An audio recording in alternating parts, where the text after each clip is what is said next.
one of the moments that improv in general clicked to me. Our comedy sports had a deli that improvisers could work at when they needed more money. Yes, ma'am. And I worked there probably longer than improvisers should have worked there. But it becomes its own bitch of a family, doesn't it? You're like, why do I know that about Artur? Yeah. But just working there, and everyone who worked there was on the comedy sports team, and then just one day it just clicked. Yes, it does. Yeah. Yeah, it seems like magic, but it's really placement. Yeah. Yeah. It's also a great thing when you stop judging other people and you take care of your own fucking side of the street. Yeah. Then all of a sudden, naturally, other people seem to get better when you start being responsible for yourself. Isn't that weird?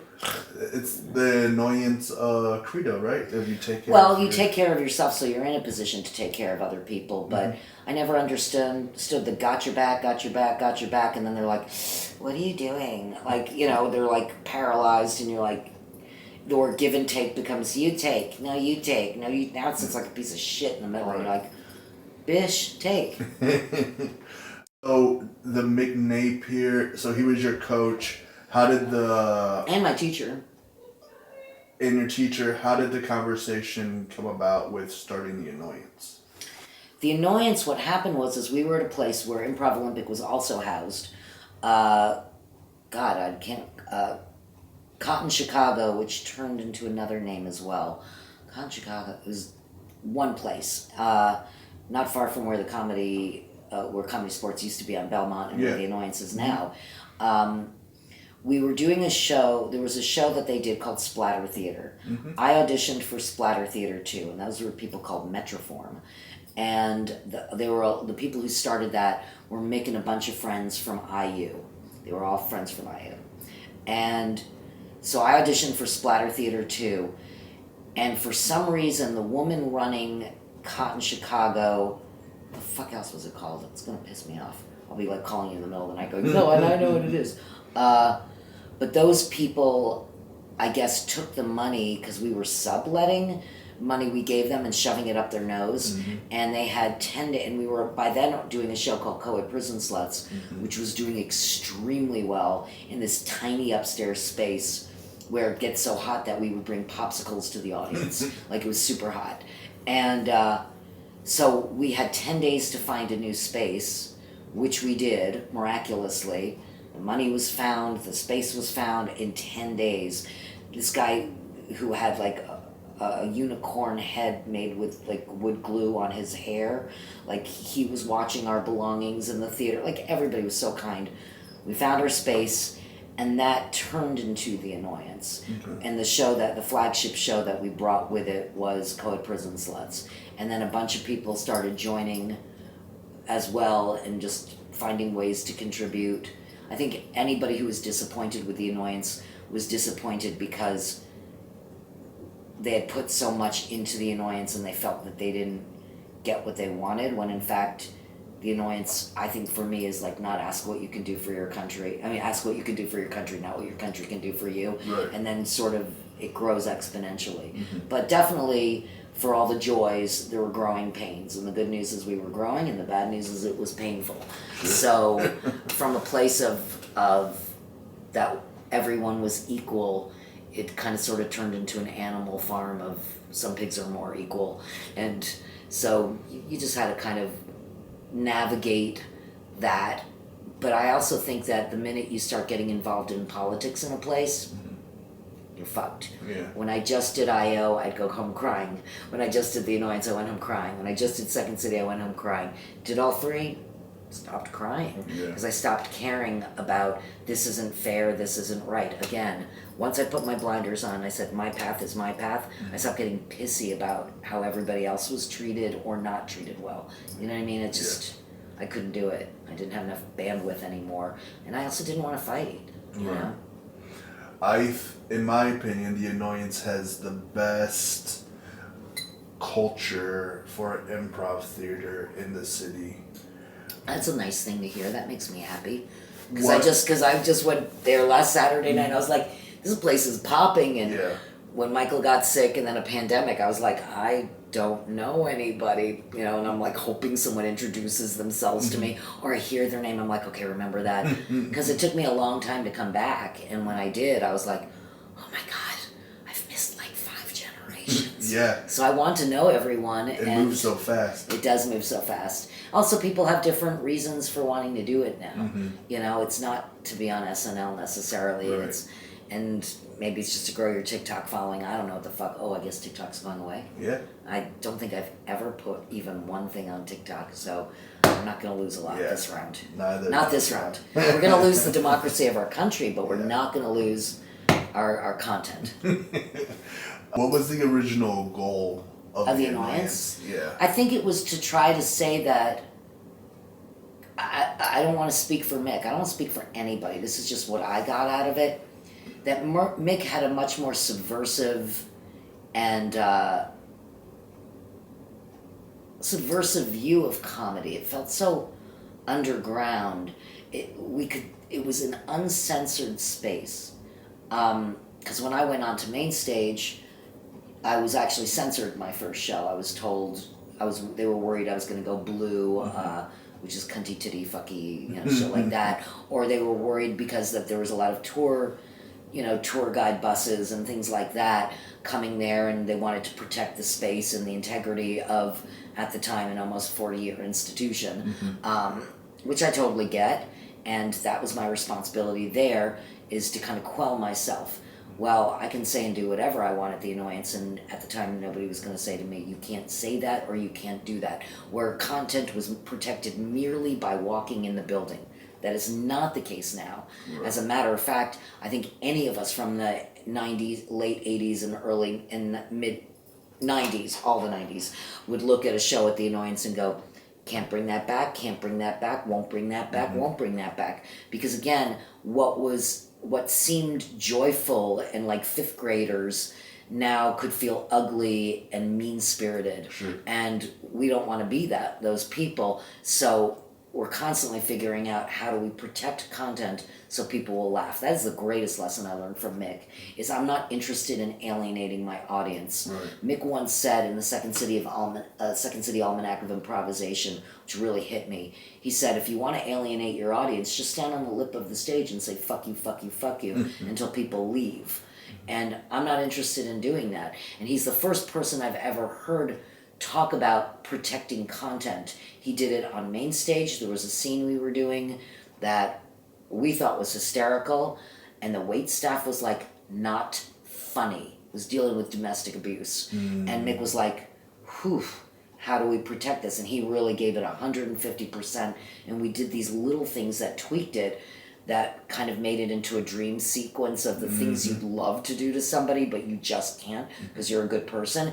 And that immediately protected it all. So we could say it, but we're saying in a way that's saying we're aware that this is hard or ugly or rude or whatever. Sure. You know, again, I think that the Annoyance is still going to always figure out a way to play smarter. Yeah. That's my hope, because I don't think Mick or Jen would allow anything in the building that hurts other people. Sure. You know. Yeah. Unless it's someone who's in power who deserves to be knocked down a peg or two. Absolutely. Yeah, we always had a rule of trying not to bring, people go to comedy shows for escapism, and so we try not to bring, in the Quad Cities, we would try not to bring up like domestic violence or anything like that. Politics or things politics. I mean, it's so funny that domestic violence, of course, that's obvious. It's not something to make fun of. That wasn't even the point of the sketch. The sketch was she was so fucking stupid that when her husband beat her, like her friends were like, we keep telling her that he beats you, get the fuck out. And she's like, oh no, he's this, he's that. And they're like, so they have this scene where they're beating the shit out of her to try to get the message through. Sure. So it was a double whammy. And again, much better in a, again, if you tell me there's a rule, there's a part of me that wants to circumvent it. My hope is just that humans have evolved enough so that we don't have to make rules. But people sometimes love rules. I remember there was a place in Denver, I think it was Bovine Metropolis, that I don't know what, I think I did a show at, where they had like a plaque backstage where it was like, these are the rules. Don't do this, don't do this, don't do this, don't do this, don't this. And rule 10 was, have fun, exclamation point. I'm like, if you keep telling me what the rules are, I'm going to spend more time worrying about the rules instead of enjoying myself and hoping that, that my good sense, again, sometimes I have to give the hard note to somebody in class of like, no, you have to protect that content. That's not funny because people are going to be hurt. Sure. But again, what somebody thinks is funny in their living room might not be funny in life. Right. And there are people who are getting permission based on the political landscape of this country to be cruel again. And my suggestion is don't. Right. Don't. Yeah. You don't get to fucking be horrible to marginalized people. What the fuck is wrong with you? And that even came out in when the pandemic blew up, our city blew up. In terms of George Floyd and every marginalized group in the city finally had the bravery to say, this has been fucked and we've just been handling your fuckedness. I understand you can, put as many people of different colors and races and all good things on stage and sexes and intersexes and all this stuff. And look, he only has one arm, congratulations, or whatever the fuck you think you did to make it seem more equal. But you did protect the actors there once they were with a bunch of people who were emboldened to be assholes in the audience. So I kind of watched it burn and went, good. Good. Out of the ashes start a lot of different little companies. Either the big companies learn to do better and they actually do better and are not just paying lip service, or they will go down as well. Ultimately, I mean, I understand things go in cycles, and maybe it's cool to be cruel now, but is it? I think now that we're so far removed from 2020, where we'll see this year which companies meant it and which ones didn't enough for people to forget. Well, if you're owned by real estate investors or by the guy who created Grand Theft Auto, where I think the goal is to fuck a whore until she's unrecognizable because she's still dead, stick her in the trunk of the car, go to a pizza parlor, kill everyone in the pizza parlor and have a nice slice of pizza, and then for free since everybody's dead now, and then get back in your car and drive away. And then you also put up videos about how flat your stomach is because you're 60 and you found the fountain of youth. I don't know if comedy's number one on your list. Right. Good luck with that. Yeah. As an alumni of all these places, alumna, because I recognize myself as a born and bred lady, I would have to say I mean, I'm an alumna of these places. I wish everybody well. I wish the best for everyone. I don't wish anybody to fail, including even a big corporation. But they might want to think when whatever they scooped up for their portfolio might not be an immediate moneymaker, that Second City was actually created for the masses. So when you put up an $80 ticket for a regular main stage show in previews, you might want to rethink that again because nobody can afford to see your shit. So it's hard when you balance commerce and art. It's a really hard juggling thing. It's not easy to navigate. I'm sure your shareholders are pissed. I don't know what the fuck is up everybody's ass.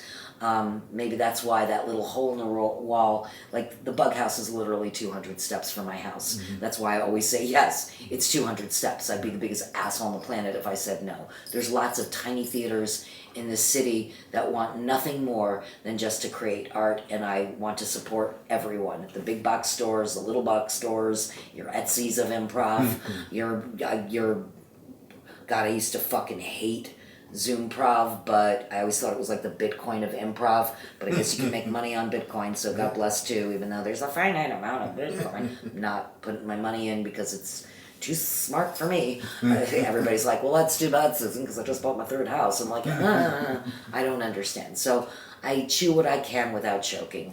That's all I try to do, is chew what I can without choking so somebody else doesn't have to save my flat ass. Logan Square Improv is doing They're fantastic. Well. I love them. Love Me them. too. Love the room. Love the people. It's exciting. I hope they don't grow any faster than they can afford, Right. and I don't think they will, because that's the smartest thing of all. Because it's all about the work, and anywhere where they have me fun. One of my favorite shows in my life to do have always happened at the shithole. The shithole was somebody's like condemned attic, where you'd have to be kind of a location for something that fits in a 2 foot by 3 foot, you know what I mean? Like, and it's always somebody's closet or attic, whatever. But we couldn't wait to do dumbass shit. Rachel and I love that place. So, again, you're as young as you want to be, and you're as rigid as you have to be. But my goal is to become more expansive as I get older, and not to die tomorrow, so that he doesn't have to go, this is the last interview with that. Yeah.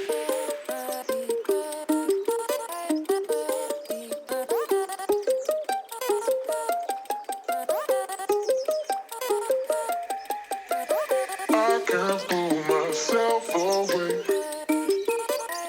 even though you do me wrong. Oh yeah, improv helps a lot of shit. Yes, and